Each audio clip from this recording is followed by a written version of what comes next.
Buenos días, buenas tardes, buenas noches. Lunes de la cuarta semana de Pascua. Estamos a 12 del mes de mayo 2025. Lectura del libro de los Hechos de los Apóstoles, capítulo 11, versículos 1 al 18. En aquellos días los apóstoles y los hermanos que vivían en Judea se enteraron de que también los paganos habían recibido la palabra de Dios. Cuando Pedro regresó a Jerusalén, los circuncidados le hicieron reproches diciendo: Has entrado en la casa de unos incircuncisos y has comido con ellos. Entonces Pedro les contó desde el principio lo que había pasado. Estaba yo en la ciudad de Jaffa en oración, cuando tuve una visión y vi algo semejante a un gran mantel que, sostenido por las cuatro puntas, bajaba del cielo hasta donde yo me encontraba. Miré con atención aquella cosa y descubrí que había en ella toda clase de cuadrúpedos, fieras, reptiles y aves. Oí luego una voz que me decía: Levántate, Pedro, mata el animal que quieras y come. Pero yo le respondí: Ni pensarlo, Señor, jamás he comido nada profano o impuro.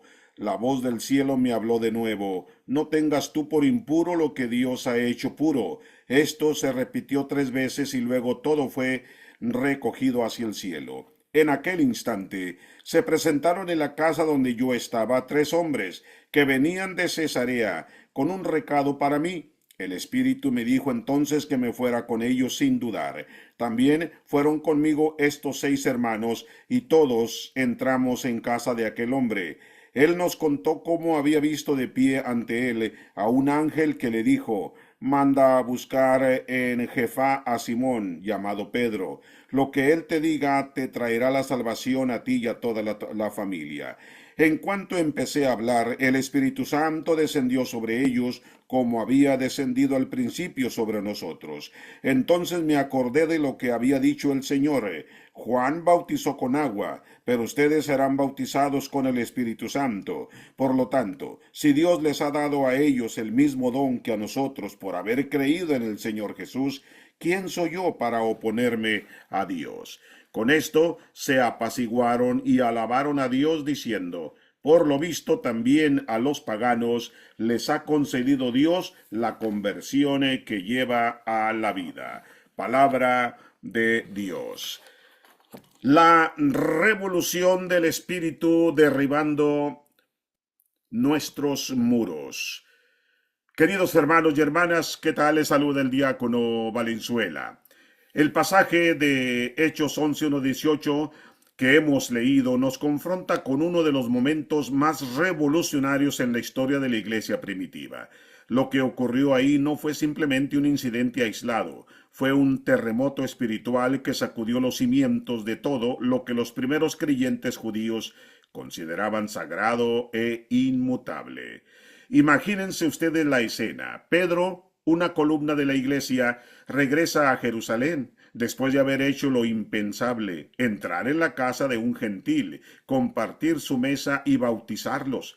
La noticia se propagó como fuego, y los creyentes de origen judío le reclamaron: ¿Por qué entraste en casa de hombres incircuncisos y comiste con ellos?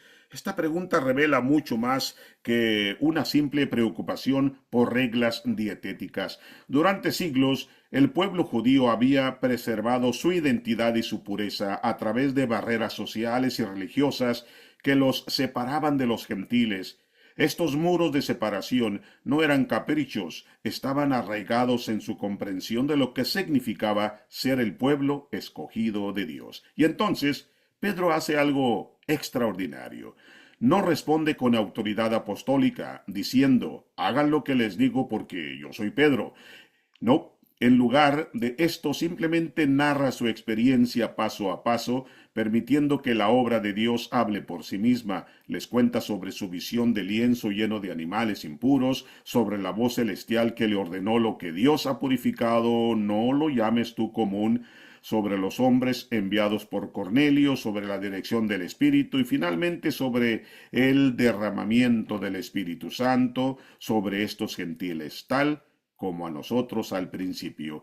Y culmina con una pregunta devastadora: ¿quién era yo para que pudiera oponerme a Dios?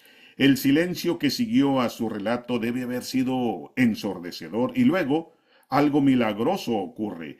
Entonces, oídas estas cosas, callaron y glorificaron a Dios diciendo, de manera que también a los gentiles ha dado Dios arrepentimiento para vida.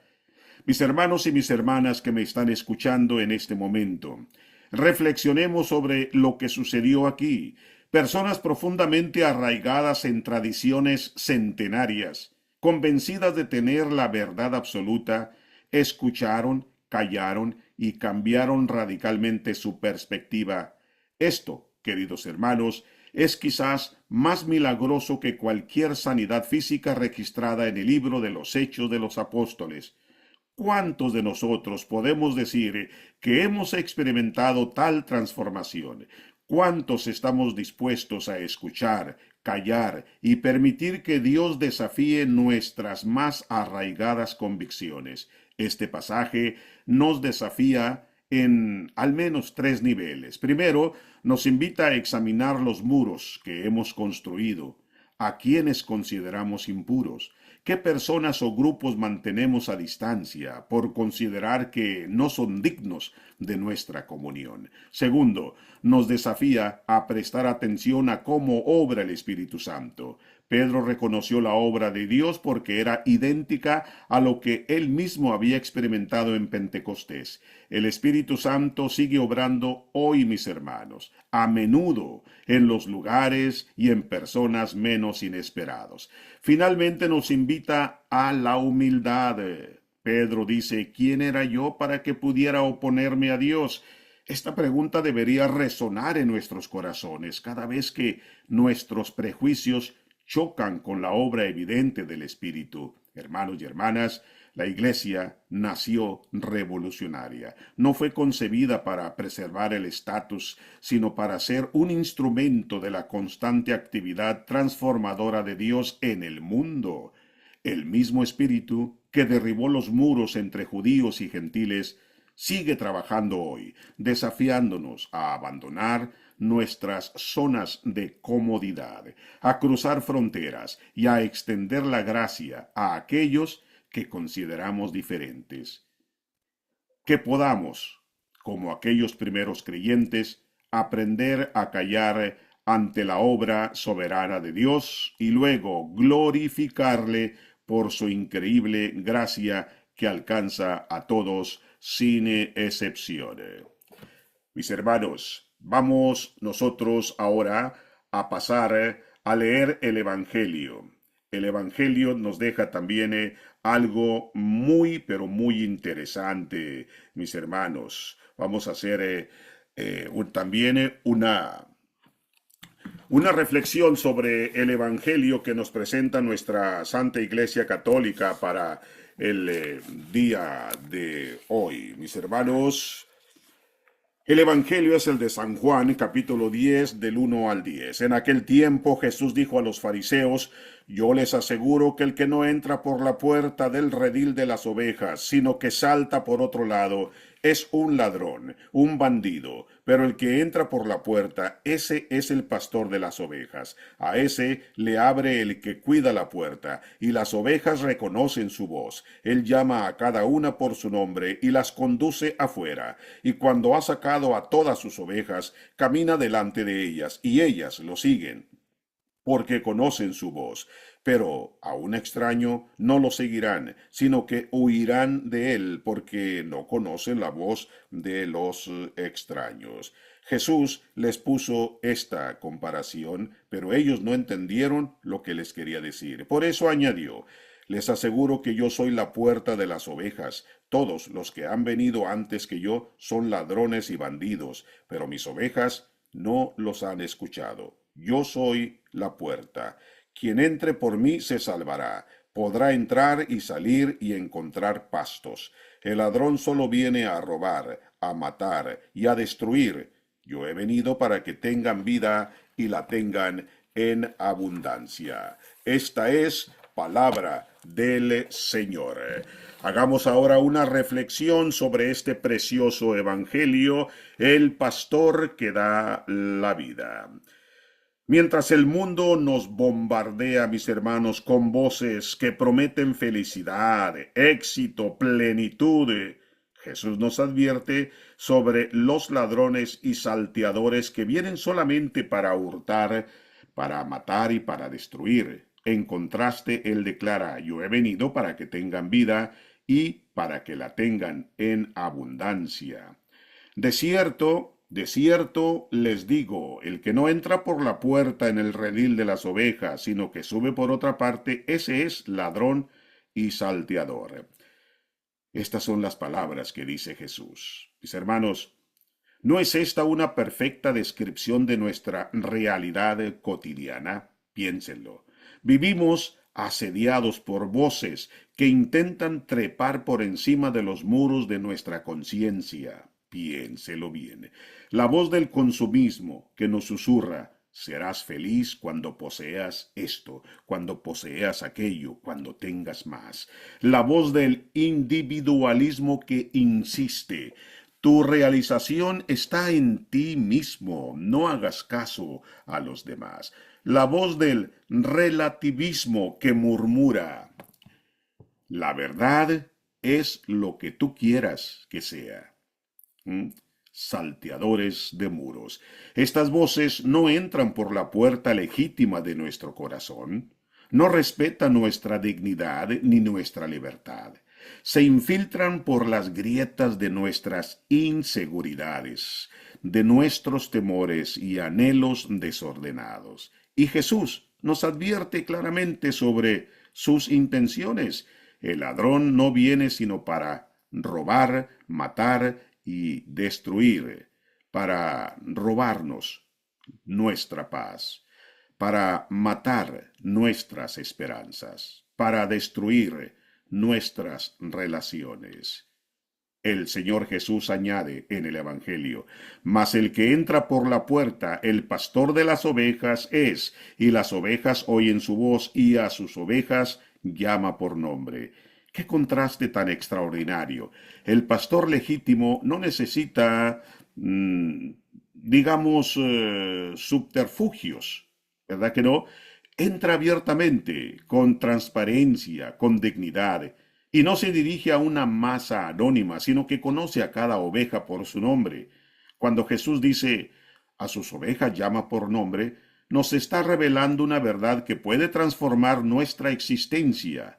Para Él no somos números, no somos estadísticas o rostros en alguna multitud. Somos personas únicas, con historias, heridas y sueños únicos. María Magdalena reconoció al resucitado cuando la llamó por su nombre. Zaqueo experimentó transformación cuando Jesús pronunció su nombre.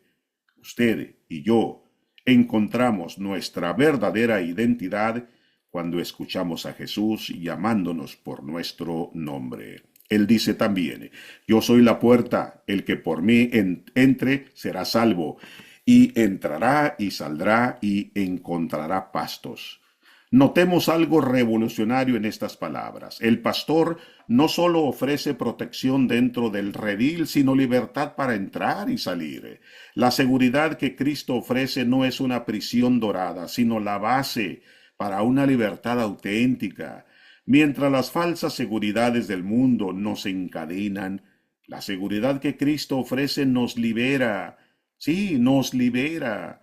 Libera nuestra capacidad de amar sin miedo, libera nuestro potencial para servir sin agotamiento, libera nuestra creatividad para construir el reino. Luego también añade, yo he venido para que tengan vida y para que la tengan en abundancia. Hermanos y hermanas, esta es la culminación del mensaje de hoy. ¿Qué es esta vida abundante que Jesús promete? No es abundancia de posesiones, como sugiere la cultura consumista, no es abundancia de experiencias, como propone el hedonismo, no es abundancia de poder, como ansía nuestra naturaleza caída. La vida abundante que Jesús ofrece es abundancia de sentido en un mundo fragmentado, abundancia de amor en un mundo individualista, abundancia de esperanza en un mundo desesperanzado, abundancia de paz en un mundo turbulento. Este pasaje nos coloca ante una decisión fundamental. ¿A qué voz vamos a escuchar? ¿Seguiremos las voces de los ladrones y salteadores que prometen vida pero traen muerte? ¿O responderemos a la voz del pastor que nos llama por nuestro nombre? La tragedia de nuestro tiempo no es que falten voces, sino que estamos tan aturdidos por el ruido que no reconocemos la única voz que puede guiarnos a la vida abundante. Hoy, en medio del torbellino de nuestra existencia, Jesús sigue llamándonos por nuestro nombre. Su voz no compite en volumen con los demás, es un susurro en lo profundo de nuestro ser. Pero si aprendemos a distinguirla, descubriremos que es la única voz que nos conoce completamente y nos ama incondicionalmente. Hermanos y hermanas, que podamos decir como las ovejas del buen pastor: conozco su voz y le sigo, porque en él encuentro vida en abundancia. Amén. Si estas reflexiones, la de la primera lectura y la del Evangelio, le ha impactado de alguna manera, por favor compártala con aquellos que usted sabe que necesitan la palabra de Dios. Por favor también accione la campanita, denos likes y también suscríbase a el canal Jesús en ti confío. Por todo esto, muchas gracias y no se le olvide que sus comentarios que usted nos deja aquí en este canal los leemos, algunos los contestamos, algunos otros no por falta de tiempo, no es por otra cosa. Gracias, mis hermanos. No se les olvide que Dios y el Hijo de Dios, Jesucristo, les aman y mucho. Hasta mañana.